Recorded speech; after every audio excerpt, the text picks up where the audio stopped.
Sige, okay. Mayong buntag kanatong tanan mga kaigsuonan nato diha sa Ginoo.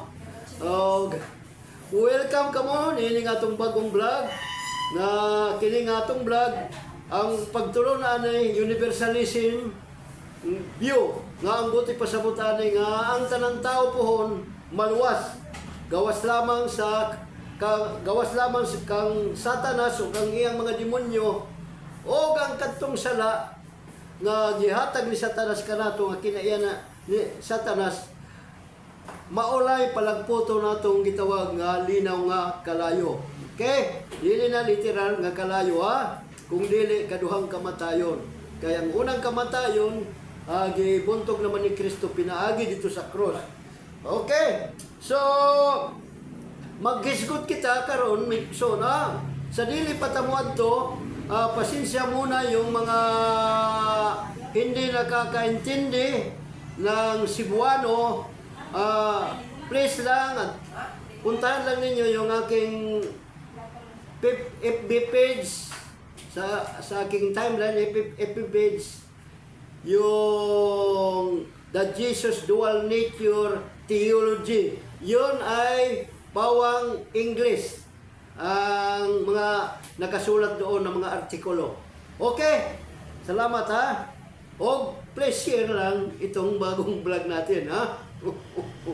So, ang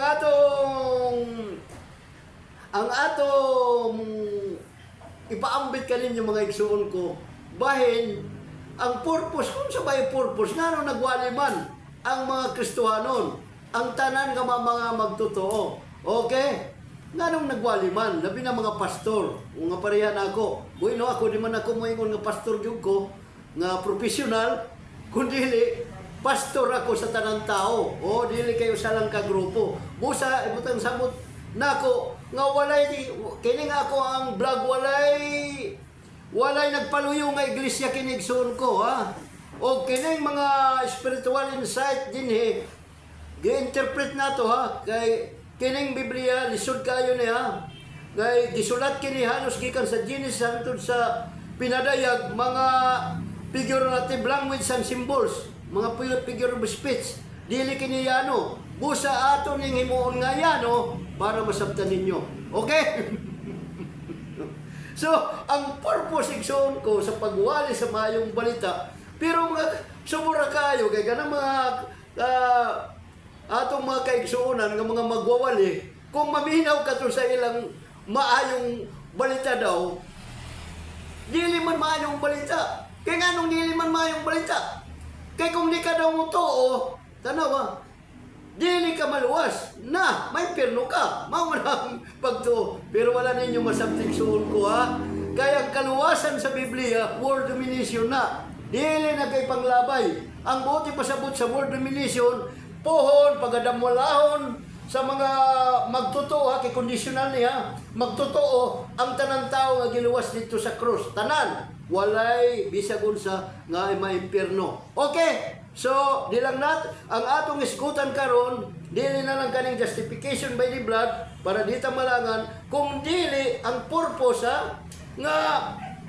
ngano ngay pawali ang maayong balita ha kini ang maayong balita igsuon ko ha dili ni dayutan balita ha? Kay wala ta magwali nga maimpierno ang mga tao. Okay? So ato nato igsuon ko ang sugo ni Kristo nga iwali. Okay? Ato ta magbasa sa Mateo 28 o mga bersikulo 16-20 ha. O ako kining komentaryuhan. O natanawa ha. Dili ta magwali nga gamay diri nga teksto, gamay dito dapita nga mga sinulat, kauman sumpay-sumpayon aron mahimo nga doktrina na walay mga konteksto busa dili kasabot. Kini ato ning busa dili ta magkasinabot igsuon ko nga mga pastor. Okay. Kinigsuon ko ha, timane ha, malingaw ka nigsuon ko ayaw pagawa, gagadyutan ni. Okay. Matod pa ni Kristo pagkabanaw ni Kristo igsuon ko, dito pagkaumanan siya, wala pa siya muadtog langit, balik sa langit ha, wala pa siya mo balik ato sa langit.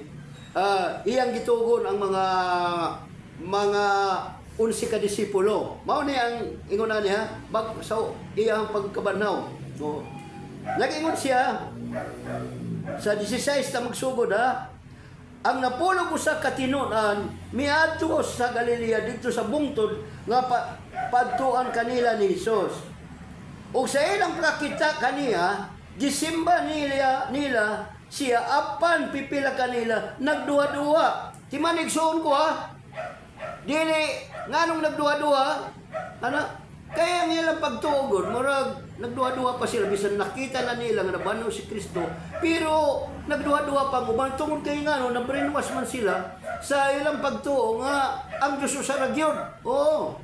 Sa kuan, dili ra man kang Kristo gipadayag nga dili ra usara ang Dios. Bueno, isa na ang Diyos, pero na ay tulo ka persona. O di na lang ta mag-iskutan na igsuon ko. Usa, mao na nga nagduha-duha ko ban. Pero ayaw ka bala ka igsuon ko. Bahalag di ka mutuo nga si Kristo Diyos. Ang importanteng mutuo ka kang Kristo nga nagtao, nagpakatao kay aron. Tanawa, bahalag dili Diyos ang iyong pagtuo. Ang importante sa Ebanghelyo nga mituo ka si Kristo namatay. Og nabanhaw, og mubalik siya. Maura na, og maningkamot ka, tanawa, sa pagpahimuot ka niya, ayaw sigig pakasala, okay? Pero dili ta perfecto. Amen? Bahala ka sa nasimbahan mo at tuigsoon ko. Okay? Timane, universalist ako. Midol si Jesus og mingon kanila. Sa tawa, gidawat ni Kristo bisan nagduwa-duwa sila. Okay? May nagduwa-duwa. Midol si Jesus og mingon kanila. Gihatag kanako ang tanan gahom sa langit ug yuta. O tanawa, pagkabanaw niya, gihatag na kanako ang tanan gahom sa langit ug sa yuta. Unya, kung siya ra gyapon ang Amahan, siya ra gyapon ang Anak, siya ra gyapon ang Espiritu Santo ug pareha ng gipangtudlo sa mga Pentecostal. Nga mauna sing taon si Kibuloy, nga membro ninyo na sa United Pentecostal Church. Membro man ninyo na si Kibuloy, mauna nang nahimong puhunan ni Kibuloy na nga ang iyang pagtuo nga siya ra gyapon ang si Kristo, siya ra gyapon naman, siya ra gyapon Anak, siya ra gyapon ang Espiritu Santo. Unya pagbalik dito sa langit nahimo naman tong Amahan. Si Kristo mao na iyang Amahan. O nangita naglain Amahan. Ngay siya na daw ang appointed son. Isto Ginoo ko mao na nang sayop. Ang kitang tanan igsuon ko nga mga magtotoo, mga pinili kita sa Dios, dili lang na si Kibuloy. Pagkadagan na ilan. Kaladagan na ilan. Mao na ang hinungdan. Pero ayawin na nga ako mo judge kang Kibuloy nga dili maluwas. Kay universalist ako. Okay? Mag-antos lang mo sa sayop nga mga doktrina. Okay. Tungod ni sa inyong pangpanglakaw, gihatag na kaniya, mo nangin ang tanan gawong gihatag na kaniya sa Amahan. Nya, moingon ka nga oneness na o gihatag kaniya. O kinsa man po'y nagbanaw sa iya nabanaw. Ang Amahan man na. Oo. O nya, karon gihatag na kaniya sa ato panakang Kristo na ang gahom. Oo. Sa iyang pagkatao, kay ang Dios nagpuyo kaniya. Tuluhang Trinity nagpuyo kaniya. Okay. O kana to sab. O nya. Tungod niini sa inyong pagpanglakaw, himuha nga akong mga tinunan ang tanan katawan sa tibuok kalibutan. Panglakaw, himuha ang tinunan, akong tinunan, dili kang Kibuloy ka nga tinunan, dili ka sa kuha, kung mutuo ka, dili kang kinsa nga mga leader sa mga iglesia, kung dili, tinunan ni Kristo, himuha nato sila, nga tinunan ni Kristo, dili ato, dili sa inyong grupo. Amen?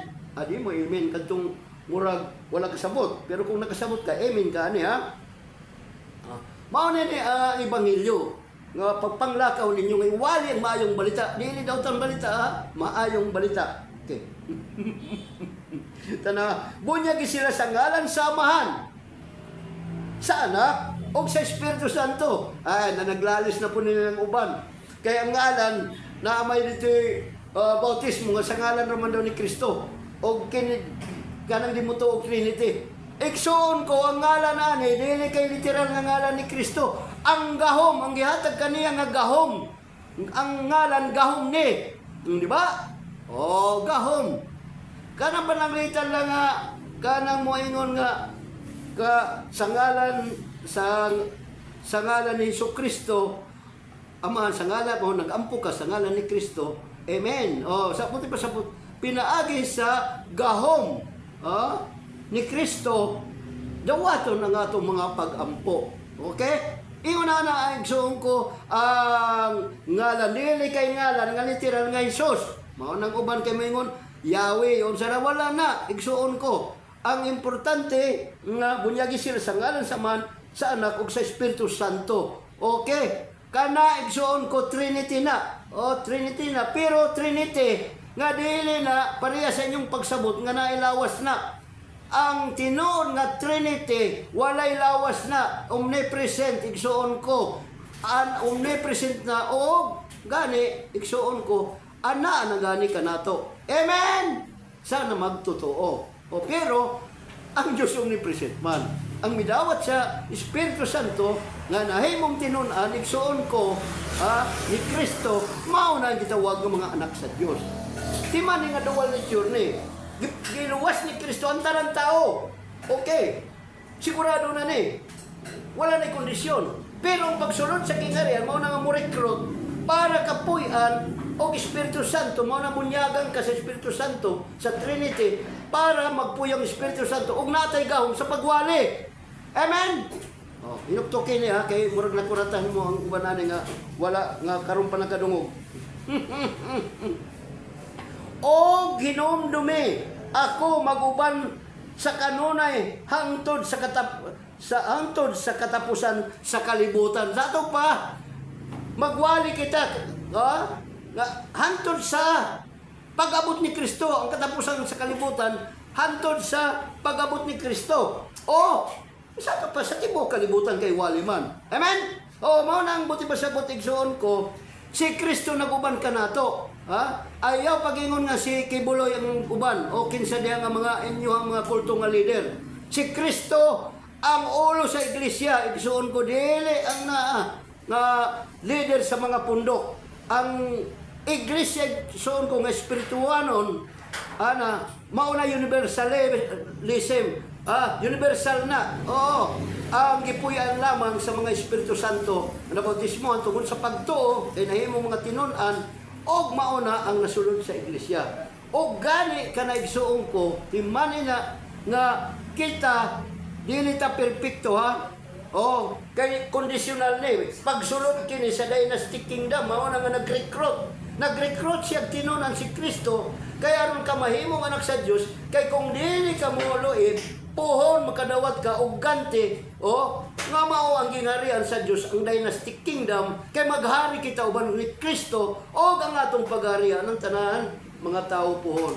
So mga igsoon ko diri lamang ako kutob kining akong gipaambit kaninyo nga maayong balita nga nagwali ako kaninyo. So dinhi lamang ako mga igsoon ko kini si Brother Lando Ligaspi magayon kaninyo. Daghang salamat sa inyong pagpaminaw o hantod na lang sa sulod nato nga higayon. Amen.